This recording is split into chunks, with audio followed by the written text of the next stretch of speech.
Today we have Noah Pacht from John Proctor as the villain talking all about accessibility within the industry. I'm Haley Herman, and this is Broadway Lectures. All right, ready?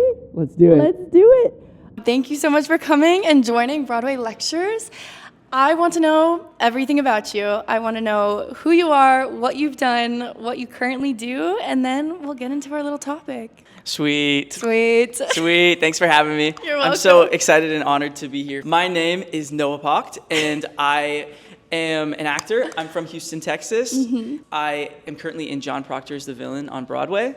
I understudy Mason and Lee, the two boys in this high school classroom, and it's my Broadway debut. Woo! And we close this week, so I have my last show on Broadway tonight. I just happen to be going on, so. Noah, congratulations. Thank you so much. Yeah. So your Broadway debut, have you done anything prior to John Proctor or just Carnegie Mellon in a Dream? Carnegie Mellon in a Dream. I did a movie the summer after my freshman year of college called Anything's Possible. Nice. Check it out. It's on Amazon Prime. Plug. Which Billy Porter directed. He's from Pittsburgh. He came to Pittsburgh and wanted a bunch of CMU kids, amongst others, to audition because he went to CMU, and so I sort of just got lucky and had a small part in that. So I did, a few weeks on set for that movie, and then I did college. I graduated, and in the fall I just did a production of Shakespeare's The Merchant of Venice at Classic Stage Company. Phenomenal. Which was a 3-month, or I guess a 2-month run. And it was really, really fun. So you like the Shakespeare? I do like the Shakespeare. It's such a great challenge, and this Shakespeare in particular was very different than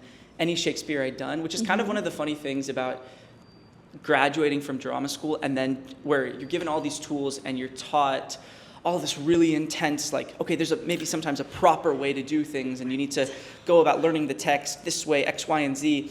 And then I come to New York and I do my first ever play, which is Shakespeare, and my director is this sort of like out-of-the-box auteur guy, and he's like, scratch all that, we're gonna do something totally different. And so ours was this very modern, stylized version of Shakespeare that was, It was like a play within a play. And so it was like Saturday Night Live or some sketch comedy late night TV show putting on a production of The Merchant of Venice. So it was like it was very like meta. But anyway, yeah, it was fun. It was That's really fun. incredible. And that must be, because especially like with Shakespeare, you can sometimes use that skill set with like more, I guess, contemporary acting, for lack of better words. John Proctor definitely, it's still like staged performance, but the acting is so personal and real, and it's a contemporary show. The actors are crazy, so good, and our director, Danya, is brilliant, and Kimberly, our playwright, wrote such a great play that it's kind of all just there. And so that's been one of the really cool things about understudying for this first job is every once in a while I'm in it and I get to perform, but a lot of the time it's just been observing and kind of taking notes and stealing little things from all these great actors, because like you said, it's they're so good. Just taking myself out of the equation, like they are so good, and everyone's sort of got different levels of experience. There's, I think, 6 or 7 of us now in the cast that it's our Broadway debut, and then a lot of people, it's their 2nd or 3rd Broadway show, and then there's Gabe Ebert, who plays the teacher, Mr. Smith, and he's done, he has a Tony and a second Tony nomination, and he's been around the block, so it's cool to get to watch him and see how he does things. But yeah, everyone's so good. That's crazy. incredible. Yeah. And with John Proctor, you guys have been able to get such a great audience, especially like more like younger generations with John Proctor, especially with all your marketing and just kind of like the accessibility of seeing your show has been very fascinating. Do you want to kind of talk about that and what that's been like? Totally. It's been really cool because there's so many people at the stage door every night that I'll talk to or that I'll hear about that they'll come up and be like, this was my first, some people they're like, this was my first Broadway play. Other people, this was my first play ever. Yeah. People had only seen musicals or had never seen anything on stage in any capacity. That is like the coolest, craziest thing ever that I talk about with some of my castmates sometimes is how special is that to, like, I remember my first Broadway play. I'm sure everyone in here, everyone watching, like, remembers the first Broadway show they saw or, touring show, whatever, some professional, great, powerful play or musical that really left an impression on you. And so it's really cool that so many of the audiences are so young. I get a lot of people at the stage door asking about advice for how to be an actor or how to do college auditions. Because I've had a few people come up and be like, I'm about to do it, like, help. And I'm like, good luck. It's fun. It's really fun. You're going to love it. It's great. It's great. It's not traumatic at all. No, not one bit. Yeah. So one of the fun things, because this play I've also seen more times than I've ever seen. As an understudy, I've probably seen the show at least, 50 times or something crazy like that. And so, maybe, give or take. And so before that, the most times I'd ever seen a Broadway show was like 2 or 3, right? When I really loved something and I came back. And so getting to watch people watch this show for the first time is really exciting too, because it has so many twists and turns. And kind of like you said, so much of our demographic is a lot younger than the typical Broadway audience. They're so engaged, and people like scream and cry and shout and cheer and laugh, and that I've never experienced it at this level in a Broadway show, where people are, it's almost like they are the final character in our play. They really like bring it to life, so that's been cool. Totally. I love when one of the secrets comes out and I was in the audience and everyone just goes and then it like goes dark or something. I don't know. It's there's some, I don't want to spoil anything, but there's some intense twists and turns and unexpected moments in our show. And I also think that's a credit to the way it's written and the way it's directed by Danya. I would say go see it, but by the time this is out, it's close. Go read it. Go buy the play. Go read it. Go direct it. Yeah, for any future directors. Yeah, I know. I've been talking about I know for a fact every single senior showcase is gonna have like 2 or 3, and every like sophomore college class. Yeah, exactly. Yeah. Oh. Yeah. God, that's incredible. Let's kind of segue more into the main topic here and just making theater more accessible to people who don't really know anything about theater. Yeah. What made you want to do this topic, and do you have any experiences with having people who are like, I don't know, man, or Yeah, no, it's a great question. I think I've been thinking a lot about this because as an actor, okay, so I've just enjoyed, you do, it's probably the same for you, like you do theater throughout all of high school or maybe before that, and then you go to college and you're studying it and you're surrounded by all these actors. You move to New York, and at least for me, most of my closest friends and people in my circle are all actors, and this is kind of like just theater and movies and whatever. It's just kind of what we're talking about all the time. And so sort of from like that actor lens, I think it's really important that you also, probably for the people that watch the show, they're probably really big theater people, right? Yeah. And it's like, this might be your life, and to a certain extent. And so I think because of that reason, it's really important and healthy to have people and perspectives outside of just the theater community that tends to be so insular, and like we're such a tight-knit community. We were just talking about this a minute ago. We know so many people in common, like everyone knows everyone. But I think because of that, it's really important that, I'll speak for myself, that I try to remain really close with people completely outside of this world. And remember, like, it's great when I call my friends from home and they have no idea what a self-tape is. Or like, you know what I mean? It's like, oh, it's so refreshing. Yep. And so I think in that same regard of, as an actor, it's really healthy and helpful to have all kinds of people around you to balance out and just remember how to be a regular person. I think the inverse is true also, that we should try to encourage people that don't usually see theater, that don't have any interest in it, to come and see it, because those are the people who might be inspired or learn something or be challenged to have their mind changed on something. The theater community is so tight, which is great, but it's also that can be dangerous if everyone always thinks the same way and only speaks to people that think and believe the same things they do. Almost a little bit, I'm kind of like, what's the point? Right. So I just think, I don't really know the solution. I'm not like, oh, I know how to make theater accessible to everyone. But I do think it's important to try to talk about getting people interested in coming to see theater who don't have any interest in it, and welcoming them in and being like, you don't have to know anything about Shakespeare, and you should still go see Twelfth Night, right now, Shakespeare in the Park or whatever, and just see what happens. See if you learn anything, see if you hate it, see if you love it. And same thing with our show, I think.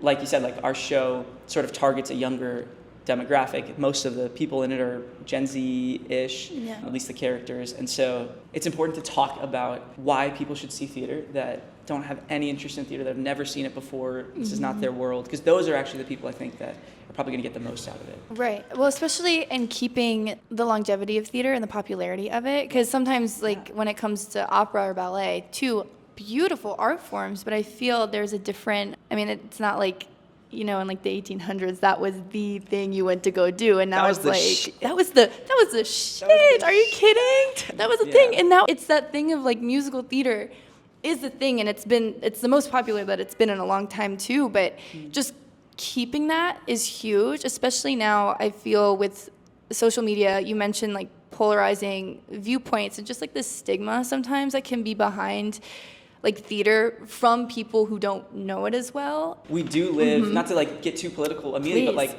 we do live in such a crazy, scary, intense, violent, polarized time. And I feel like, okay, even when I started doing theater, I started in high school, and I had this one teacher who ran my theater program, and it wasn't a performing arts high school, but it was a kind of smaller school, and she ran it, and she found a way with every show we did to pull in some real life dramaturgy and be like, this is what is politically happening in the world, this is what is socially happening in the world, and our play sort of talks about like this theme and that theme.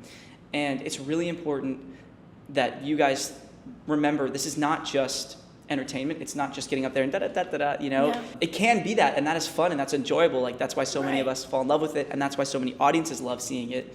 But if it's just that, it feels, I think, personally, it feels kind of empty sometimes. Being in school, in acting school, that's such an intense training, and I loved it, and I learned so much.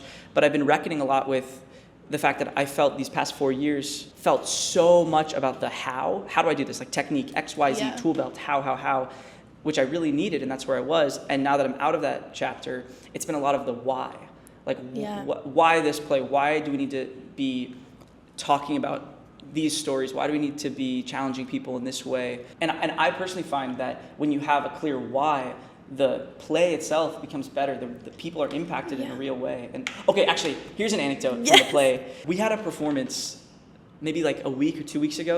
Obviously, our play deals with, I don't know, I guess, sexual assault and like trauma and like sexual trauma a little bit. And there's this scene sort of towards the end of the play where two of the girls are reconnecting after they've had this big falling out, and they're sitting at the front of the stage and they're talking, and they're right up next to the audience. Yeah. And in that whole scene, and the rest of us are like on stage in the background, like reading books, like in the classroom. And there was one woman in the front row who was so viscerally sobbing, and it felt like we could actually feel, I don't know how to explain it, but we all knew like this is her story. Like she is Shelby. Like she has been there, you know? Yeah. And something just, it was crazy. And we all walked off stage, and Kiara, who plays Shelby, like really was affected, and she was really like hit by it. And we were all like, are you okay? What's going on? And she just told us about this woman who was really affected. And something just changed in the air that night, and everybody just locked in, and it became so real.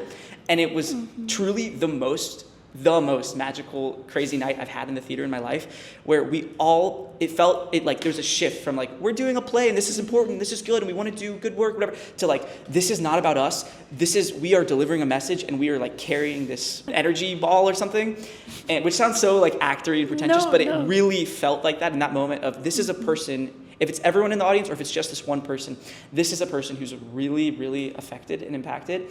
And that did like 90% of the heavy lifting. So we walk into this last scene, which is this really, really emotional, cathartic kind of release. And there's this whole dance. And it was like, everyone was connected. And it was like, we were going into battle together, and everyone knew like we're carrying the torch. And so we got to bows, and every one of us was like sobbing. And it was crazy. In any theater in general, that comes with a message. And with that, That's what we're talking about. Of course. It's so fascinating. And also just trying to remember, as an actor, like, the common thing, this is the first time someone could be seeing this show, first show ever, and like, especially with a message like the one in John Proctor, like, people in the audience are there to feel supported while also still know that their story is being told in a safe, creative setting, which is so beautiful. And just the power of theater, for lack of better words. And also the thing, I think a little bit in line with what we were talking about, is people should come in knowing that maybe a part of their story is being told. And also, I would really encourage people that this doesn't resonate from what they've heard about the show. It doesn't resonate with them at all, and they haven't had these experiences. Or a lot of men. I think there's a lot of men and boys that feel like, oh, that's like the girl show. I don't know that I have like a place. I don't know that this is like speaking to me. I've talked to a lot of men that have felt that way. And I'd really, really encourage them to come and see it and see if that reigns true, because I don't know. I've found it's a great show. Well, it's a beautiful show. Because it is. I would love to know if you had someone right there in front of you and they never seen theater in their life and they were kind of like, I don't want to see theater. Theater's not for me. Right. I just want a sport or whatever they want to do. Right. What would you tell them to convince them that this is something you should at least consider? I would say, I would ask them, I would first ask why. Like, what is it? Why? Fucking why? No, I would say like what, I would just ask, what is it about theater, either in the past or the idea of it, that is turning you off? Because you might have a perception, whatever the word is, of, of what that is. Yeah, I mean, it's like, do you like fun? Do you like laughing? I mean, I don't know a single person who doesn't enjoy movies or TV. Yeah. I mean, maybe I've met like 3 people in my life that are like, not for me. But generally, it's that. And I think with theater, there's 1,000,000,001 stories you can get, right? They have a play or a musical about anything and everything, just like they have movies and TV shows about anything. But the difference in live theater is there's nothing, at least for me, there's nothing more exciting than feeling someone breathing right in front of you. You can feel mistakes happen every night. Someone slips, something rips open and breaks, or someone has a coughing fit, or someone in the audience shouts something funny, and it's like, it's actually the same excitement as going to see a sports game, right? It's like we don't quite know what's going to happen. We have a way, maybe we expect or hope this thing is going to turn out, but everything could go wrong. Our team could lose. Like, someone could fall off the stage, and like that is part of the thrill. Some of the most exciting nights, either doing theater or just watching theater, is when something goes like crazy awry, and watching an actor recover, I think, is really fun. So I think people should come see it. You might learn something. You might have fun. You might find a new interest. Just check it out. How do you think social media has made theater more accessible? I have mixed feelings about this. Very mixed feelings, because I'm like very anti-social media, and I'm completely a hypocrite because like I'm fully on Instagram. Real. But so I think like it's mixed. But I think for our show in particular, and for a lot of newer shows, in terms of marketing and getting people to see it and getting a younger generation interested, I think it's been awesome. I know I'm not on TikTok, but I think our show kind of like blows up on TikTok. It does, right? It does. And like, so there's a lot of people doing the dance at the end and trends, and we actually have this awesome social media manager sort of who works on our show, Austin Sparrow, who makes like all kinds of content and TikToks and reels and things, and he's so good at it and he's so funny. And so I think people have really been responding to that. So I think with our show in particular, and a few others, it's been great, the impact of the fact that people are seeing it and they're engaged, and theater doesn't seem like this old, dying art form that doesn't relate to them and is boring or is corny or something. People, I think, can see like, oh no, this is cool. This is actually really cool. This is cool. Well, that's my favorite thing about TikTok nowadays. And maybe it's just the algorithm, to be so real. But all the TikTok sounds people are using and making trends to are all from Broadway shows. Like your show, Death Becomes Her, was huge. That was a big one. Right. Beetlejuice was huge. Right. And it's like, I'm like, do people realize that these are Broadway theater shows? Right. Which is that's the thing. It's awesome. like Broadway is such a big part of the culture that people maybe just like don't realize it. You don't know until you know, sort of, but it's everywhere. Yeah. Exactly. Absolutely. Because social media has been able to make things way more accessible, Broadway isn't just a focus in New York City. There's a lot of people from all around the country, from small towns, etc., just able to enjoy the spirit and love that theater has to offer. And do you have any thoughts on that? I mean, I think people should, I think you don't have to be in New York to see or experience really great theater. Whenever there's lots of Broadway tours that go through a lot of major cities and travel across the country. And I know for me, that's how I saw a lot of shows in high school. I didn't really see my first Broadway show. Actually, when I was like 5 or 6, I saw Spider-Man on Broadway. So that was technically my first Broadway show, but I didn't really come again until my sophomore year of high school when I was getting really into theater, and we went on a trip to New York and I saw Waitress. So I kind of say Waitress was my first Broadway show. But anyway, I think touring, like going to see touring shows, going to see regional theater, going to see community theater, seeing whatever is nearby, what's accessible, reading plays, watching movies. I think there's so many ways for someone who's interested in theater and wants to be an actor or just wants to be in this world. It's so easy to feel really removed and feel like, oh, I didn't grow up in New York, I didn't grow up in LA or Chicago, and so I don't have access to these thriving, huge arts communities where everyone is well connected and that's where everything is happening. But I can't tell you how many people I've met, actors in New York, actors that I went to school with that came from all over the country, all over the world, and random places, and they just loved it. And I am a firm believer that if you love it, you'll find a way, you know? Like you'll find clips on YouTube, you'll find books on acting, you'll watch plays, you'll do whatever, you'll do theater. And it's like Philip Seymour Hoffman had that quote where he was like, just do it. Just find an excuse to work. It doesn't matter if you're on a Broadway stage or on like underneath a table in a diner, like learning a monologue. Just find a way to do it, and you'll get there. You know. Yeah. Have you had anyone, because of how your show's like message has been able to come across throughout the country? Have you had people travel to go see your show? Oh my God. Oh my yes. God. I met 2 people yesterday that were English. I met this girl who's Welsh. People have come in from. People come in from all over, and the play has a crazy reach. I didn't even realize the extent of it. I heard last week that the Drama Bookshop or the Strand or like a couple bookstores had to order the play in bulk, 200 plays at a time every week because it's selling out. People are just buying copies of the play to read. The reach of this play is really exciting, and so I don't know obviously what's to come. I don't know if there's going to be more life to it. With this production, I hope there is, but hopefully there will be and people will be able to see it. Yeah. What are your thoughts on kind of shows being produced and how that affects the accessibility or reach of certain audiences? I'll say this. I'm definitely a fan of newer works, especially for musicals. I tend to personally be less interested in jukebox musicals and be a little bit more interested in new original music that was created for that story instead of creating a story around the music. Some people love them, so I don't really know about how it affects accessibility or who comes in to see a show. I just don't know much about that, but personally, I just get really excited by new things. I think those tend to be the most interesting and honestly the most impactful.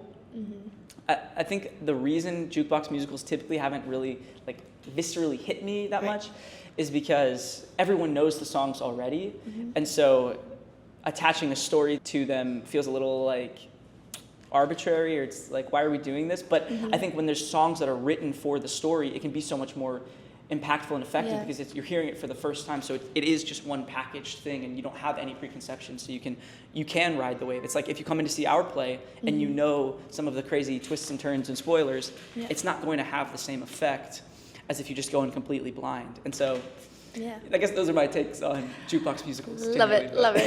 Just the thing, just the concept. 2 really simple questions. What is your favorite play or musical, and or do you prefer plays or musicals? Okay. I'll say this. I prefer doing plays, and I think I prefer watching great plays, because this is my take. Here's my take. I think your average like good play is better than your average musical, but I don't think there's anything better than like a great musical, if that makes sense. So on average, plays are better. I enjoy plays more. I definitely enjoy doing plays more, but musicals just hit me in a way. There's a couple, like 3 or 4 that like just hit me in such a visceral way. What? Like Waitress, which is my first sort of, so that has such a special place in my heart. The Outsiders.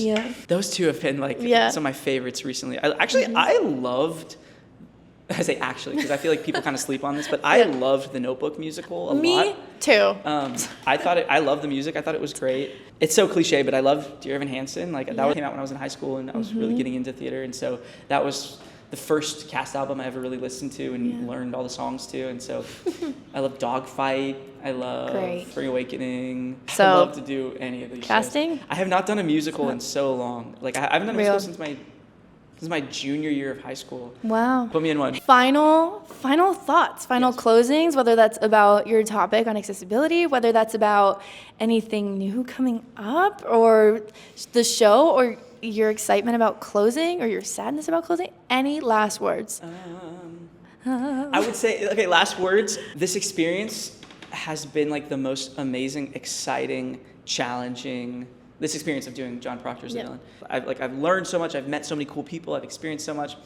And one of my biggest takeaways from all of this is whenever you guys go see a show, play, musical, whatever, and there's an understudy, swing, standby, whomever, give them some love. I just have so much respect now. And I'm not saying this to pat myself on the back, I'm saying this to pat the community on the back of, I was so ignorant to, I'd never been an understudy before, I'd never had an understudy either, like I'd never done a show where I had an understudy, so it was completely out of my thoughts in any capacity, and now I just have so much love and respect for what goes into being an understudy, especially covering multiple roles or multiple tracks, like Broadway swings that are dancers and they do like 10 different, tracks is the craziest thing in the world to me. So it really is an incredibly, and I say this with love and positivity, but an incredibly challenging job of, you have to be ready at the drop of a hat. Yeah. You could be ready 5 minutes before the show starts, halfway through a show, for one of multiple. I mean, one of the girls in my cast understudies 4 roles,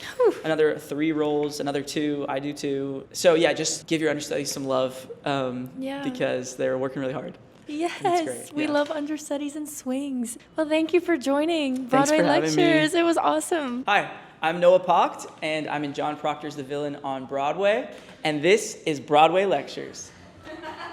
You're fucking incredible.